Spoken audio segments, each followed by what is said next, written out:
Sukumar రైటింగ్స్లో Bunny was నిర్మిస్తున్న చిత్రం ఇడుపు కాగితం. ఇందులో ప్రియదర్శి, ఫోక్ యాక్టర్ నాగదుర్గ ఇందులో హీరోయిన్గా చేస్తున్నారు. నిన్న టైటిల్ లాంచ్ జరిగింది. అయితే కొంతమంది ఆంధ్ర వాళ్ళు ఏమని అంటున్నారంటే, ఇది టైటిల్ అర్థం కావట్లేదు, సినిమాలో సబ్ టైటిల్స్ ఏమన్నా వేస్తారా అని మాట్లాడుతున్నారు.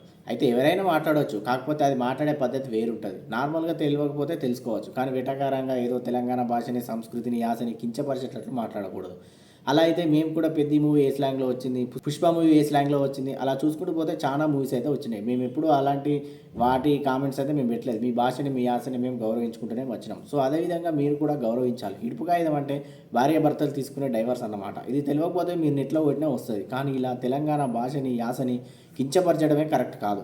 అలా చూసుకుంటూ పోతే సుకుమార్ తెలంగాణ వాడు కానే కాదు. అయినా మేము గౌరవిస్తాం. ఎందుకంటే కళ అన్నది ప్రాంతానికి కానీ, కులానికి కానీ, మతానికి కానీ అతీతం కాదు. దీనికే సరిహద్దులు లేవు.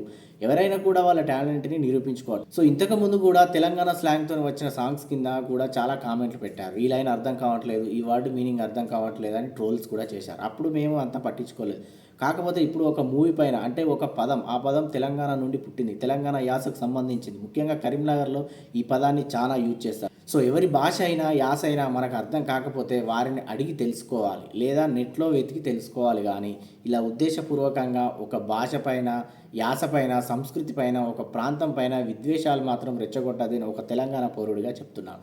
ఇలాంటి వాళ్ళని ఏం చేయాలో కామెంట్ చేయండి. మీరు ఈ వివాదంపై ఏం చెప్పాలనుకుంటున్నారో కూడా కామెంట్ చేయండి. అలాగే మా సంజయ్ ఎఫ్ఎం యూట్యూబ్ ఛానల్ని తప్పకుండా సబ్స్క్రైబ్ చేసుకోండి. Thank you for watching.